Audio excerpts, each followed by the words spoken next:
tonight on First at 9 this Tuesday, the 21st of October 2025.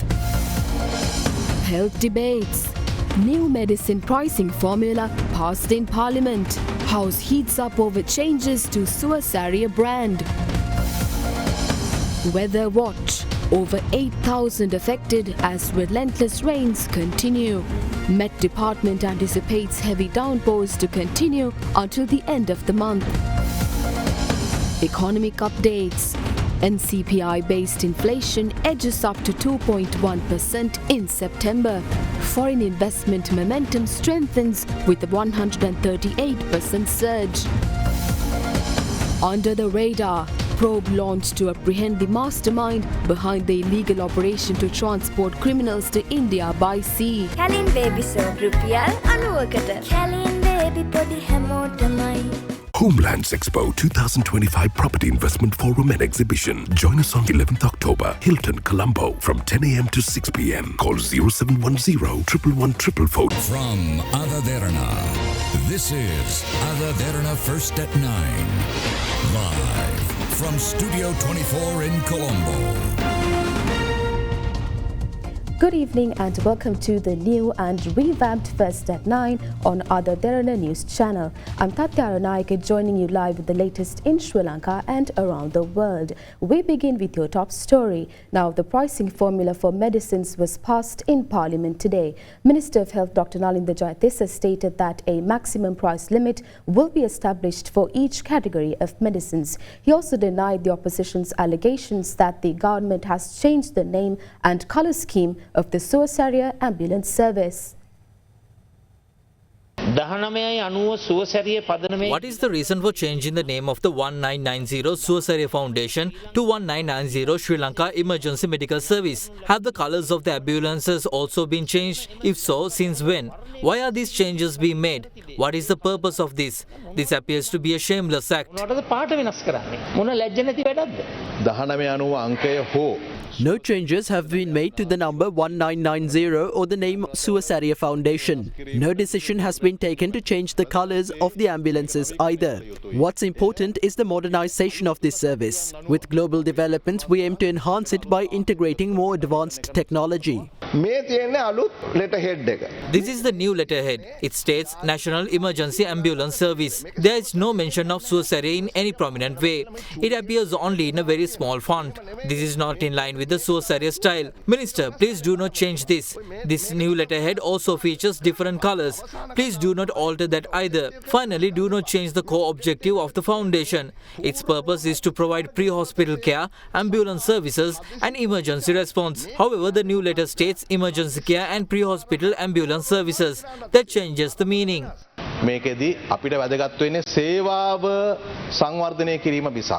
What matters to us is improving the service, not changing its colours or name.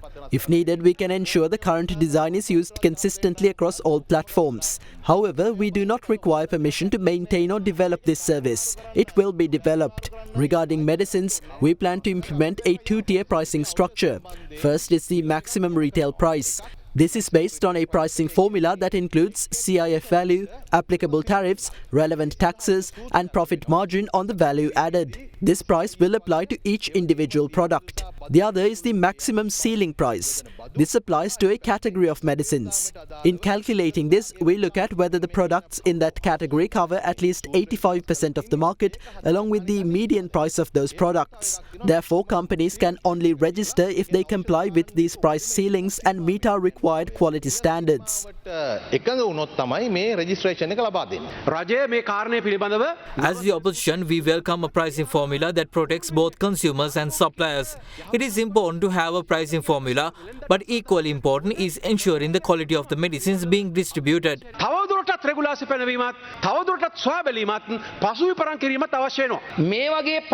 One of the main concerns with price controls is that high quality but higher cost medicines might be removed from the market. There's a risk that only cheaper, potentially lower quality drugs may remain.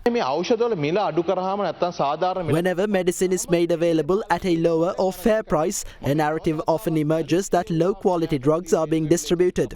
I recently reread the biography of Dr. Senaka Bibile. Even during During his time, there were similar criticisms that lower quality drugs were being introduced. We are hearing the same now. But I assure you, as long as we are in power, we will never allow low quality or substandard medicine to enter the country. The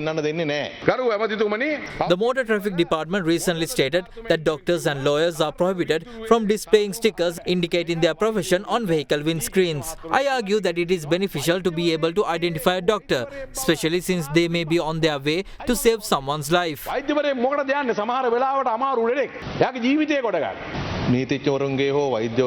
The government has not made any decision to remove stickers or signs indicating the professions of lawyers or doctors from vehicles. Neither the Motor Traffic Department nor the police have issued such directive. We have no intention of removing any identification badges or stickers used for professional recognition. The Department of Meteorology forecasts that the persisting torrential rains are likely to prevail until the end of this month. Meanwhile, the Disaster Management Centre noted that over 8,000 persons remain affected across 6 districts due to the prevailing extreme weather.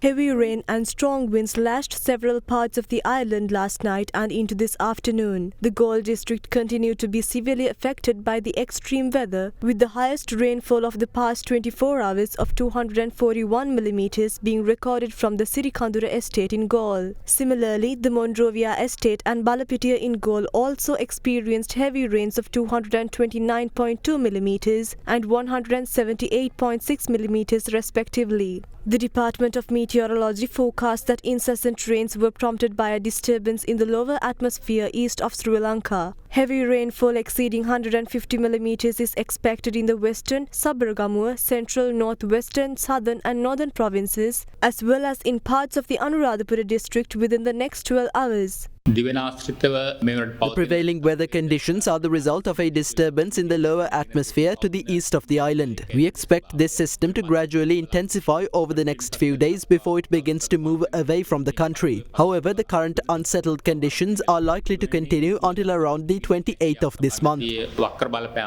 Amid the ongoing heavy downpours, the sluice gates of several major reservoirs have been opened to manage the rising water levels. Currently, 8 gates of Rajangana and 2 gates each of Angamu and Kalavavi in Anuradhapura, 6 gates of Daduruwa in Kurunagala and 3 gates of Polkolla in Kandy remain open. 3 gates of Alikota Ara in Monaragala, 4 gates of Ibbankatuwa in Matale and 2 gates of the Kimbulwana Oya in Kurunagala have also been opened.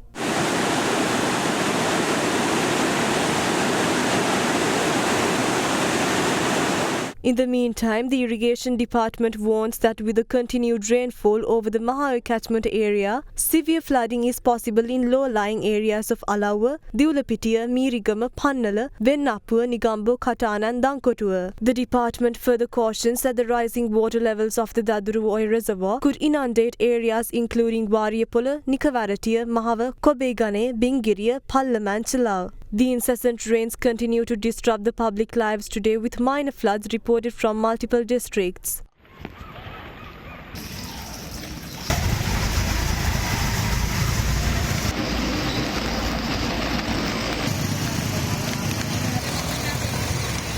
In Colombo, several key roads including Armour Street, Maligawathu Road and Rajagiri Road remained submerged this morning, resulting in heavy traffic congestion across the city.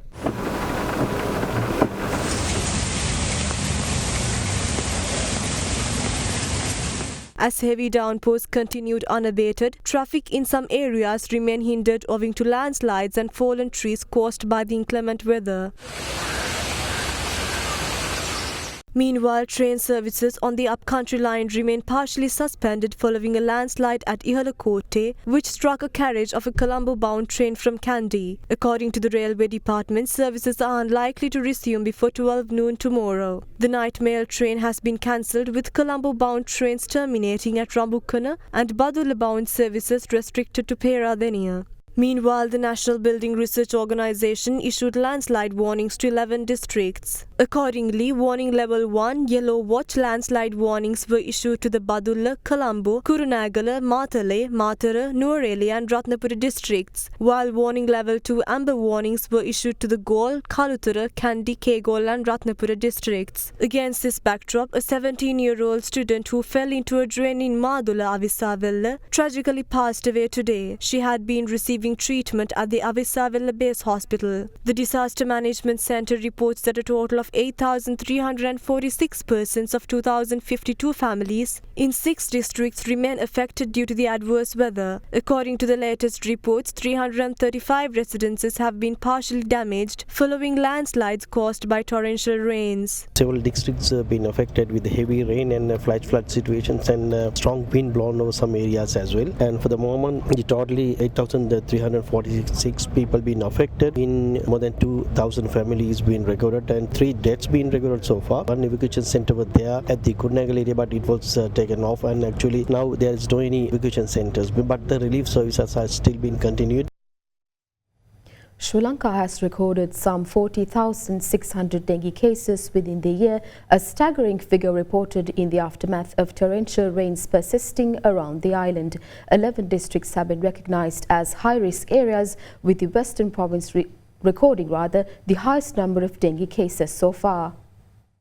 40,633 dengue cases were reported from across the island year to date. The National Dengue Control Unit asserts that a significant increase of cases have been noticed in the Colombo, Gampaha, Kalutara, Kandy, Galle, Matara, Jaffna, Batticaloa, Kurunegala and Kegol districts. NDCU data shows that the highest number of dengue cases were reported from the Western Province. As of today, around 40,633 dengue patients reported to National Dengue Control Unit. 22 deaths have been reported to National Dengue Control Unit from January 1st to today. According to the data, Colombo, Gampaha, Kalutara, Kandy, Galle, Matara, Jaffna, Batticaloa, Kurunegala, Ratnapura, Kegol are the high-risk districts. There can be increased number of dengue cases in coming weeks due to this intermittent rain. So, National Dengue Control Unit advise public to be vigilant about mosquito breeding places in and around their premises, and also wants to seek medical advice if they have fever for more than 2 days.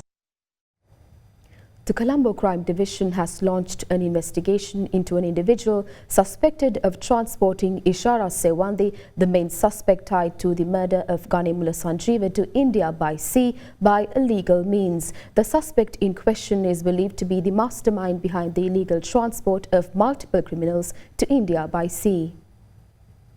Ishara Sewandi, one of the prime suspects implicated in the murder of underworld figure Ganimula Sanjeeva, was taken to Kilinochchi and Jaffna last Saturday by the Colombo Crime Division as part of the ongoing investigations into the murder. Inspections were carried out at residences where she had concealed herself in the aftermath of the murder. Investigations revealed that Sewandi had been staying at 3 different residences before fleeing to India. Accordingly, 4 individuals who allegedly sheltered Ishara Sewandi were taken into custody of the Colombo Crime Division. Meanwhile, upon interrogation, Ishara Sewandi has revealed details of an individual engaged in the illegal transport of persons to India by sea. Police suspect that this individual might be the mastermind behind the operation to illegally transport criminals to India by sea. Further investigations revealed that the individual had been introduced to Ishara Sewandi by J.K. Bai under the directives of K.L. Badura Padme. J.K. Bai was arrested in Nepal alongside Sewandi. In the meantime, the Galle Crime Division discovered a pistol and 24 rounds of live ammunition from a pile of garbage in Hikkaduwa.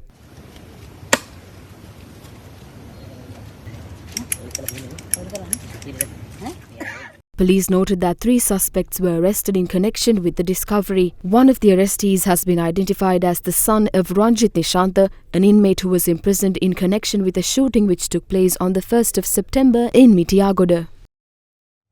Serious concerns have emerged following the decision by the administration of the Southeastern University's Faculty of Applied Sciences to withdraw hostel facilities previously allocated for second-year students. Affected students unable to find accommodation were forced to spend the night in the university cafeteria. The administration of the Southeastern University's Faculty of Applied Sciences in Samanture recently withdrew hostel facilities previously provided to second-year students. This decision comes amid a shortage of accommodation due to the intake of new first-year students. As a result, second-year students are now facing significant hardship as affordable housing options in Samanture area are limited and difficult to secure on short notice. Around 190 displaced second-year students spent last night in the university cafeteria. Meanwhile, a violent clash broke out yesterday afternoon between two groups of second and third-year students at the University of Ruhna's Faculty of Agriculture in Mapulana, Kamburupitiya. The altercation reportedly stemmed from a dispute over the result of a cricket match held the previous day. 6 students who sustained injuries during the incident were admitted to the Kamburupitiya-based hospital. In response to the unrest, the university administration ordered the removal of all second and third-year students from the Faculty of Agriculture premises. Following investigation, the Kamburupitiya police arrested 21 students in connection with the clash. They were produced before the Mathura Magistrates Court today and were remanded until October 28th. The Society of Government Pharmacists highlight a concerning trend of unqualified employees at private pharmacies dispensing medicines to patients without medical prescriptions. The society urged the National Medicines Regulatory Authority to exercise stricter oversight to prevent the dangerous practice. Unqualified individuals in private pharmacies are dispensing drugs to patients. These pharmacies have developed the habit of dispensing medicines to patients when they state their ailment. When people go in and mention that they have a toothache, cold or cough, antibiotics are freely dispensed. The Health Ministry has issued circulars and specific guidelines to doctors regarding the prescription of antibiotics. In such a context, it is a serious issue when an ordinary person at a pharmacy provides antibiotics to the public. Many problems arise when pharmacies operate purely for commercial purposes without following proper procedure for storing medicines. Private pharmacies are obligated to display photographs and licenses of licensed pharmacists. A pharmacy cannot remain open without a licensed pharmacist present. A QR code must also be clearly displayed. Upon scanning, this takes customers to a platform through which they can notify the National Medicines Regulatory Authority about the service they receive. We strongly urge the National Medicines Regulatory Authority to regulate all pharmacies across the country for the well-being of the public. The NMRA has the authority to verify the qualifications of the employees working in these establishments. Here's a look at more local news across the island in brief.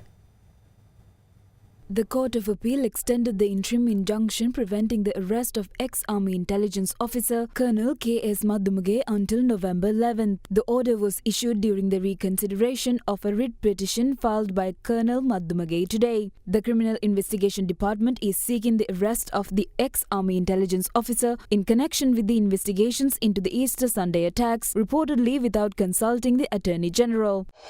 Meanwhile, representatives of the New People's Front lodged a complaint with the Judicial Service Commission today, alleging that NPP MP Lakmali Hemachandra insulted the judiciary through a recent statement about a court ruling. The complaint calls for action against her alleged contemptuous remarks. Meanwhile, letters of appointment were presented to the new board of directors of the fully state-owned entities established under the Sri Lanka Electricity Amendment Act No. 14 of 2024. The appointment letters were presented by Energy Minister Kumara Jakodi during a recent event at the Ministry of Power and Energy.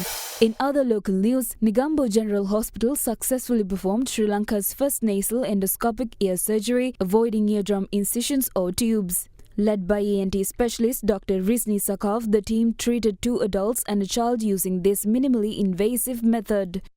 Yadia T5 scooter samaga angal 32 LED TV එකක් නොමිලේ. The World Education Fair 2025 entrance free. Register now.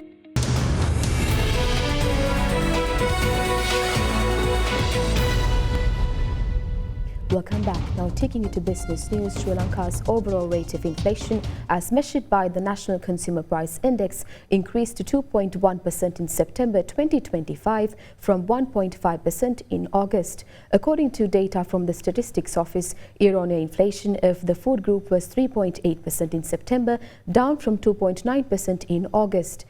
Year-on-year inflation of the non-food group meanwhile increased to 0.7% in September from 0.4% in August. On a year-on-year basis, the contribution of food commodities to inflation was 1.68%, while the contribution of non-food items stood at 0.42%. The NCPI for all items for the month of August 2025 is 207.4, an increase of 0.2 index points compared to August. Sri Lanka's Board of Investment announced a significant 138% year-on-year increase in foreign direct investment inflows from January to September 2025, totaling $827 million. The surge includes equity capital reinvested earnings, intra-company borrowings and long-term foreign commercial loans. Leading this growth was a $229 million investment by Colombo West International Terminal Private Limited as a part of a strategic port development project. The BOI also approved 104 new and expanded projects worth $1.06 billion during this period, spanning sectors such as manufacturing, renewable energy and urban development. Chairman Arjuna Herath credited the growth to economic stability and reform-led investor confidence. With momentum building, the BOI projects total FDI in 2025 to surpass $1 billion, reinforcing Sri Lanka's position as a rising investment hub in South Asia. The Colombo bourse closed in positive territory today as a result of price gains in counters such as Central Finance Company, Cooperative Insurance Company and Harishchandra Mills. The benchmark ASPI gained 149.82 points to close at 22,783.62, while the more liquid S&P Sri Lanka 20 gained 21.04 points to end the day at 6,284.07. Market turnover was 7.42 billion rupees. Foreign participation in market activity remained at subdued levels, with foreigners closing as net sellers, with foreign sales worth 86 million rupees.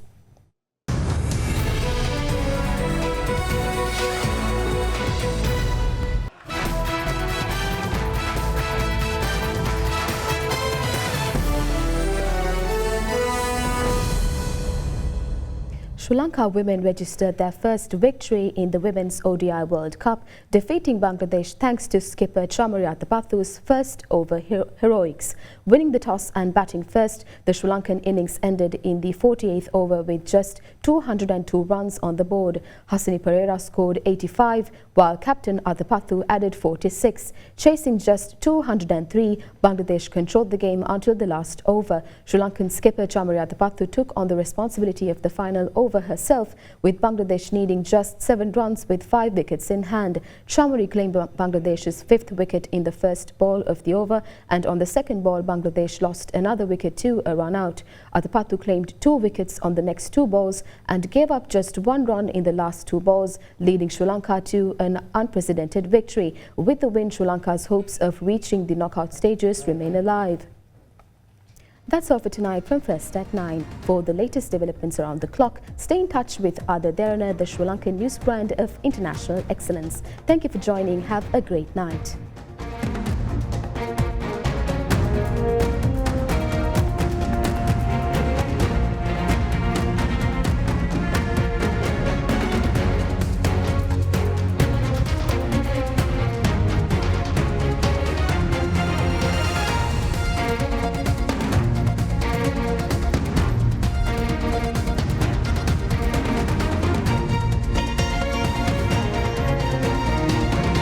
Across the nation and around the world, this is Sri Lanka's #1 news source, Ada Derana.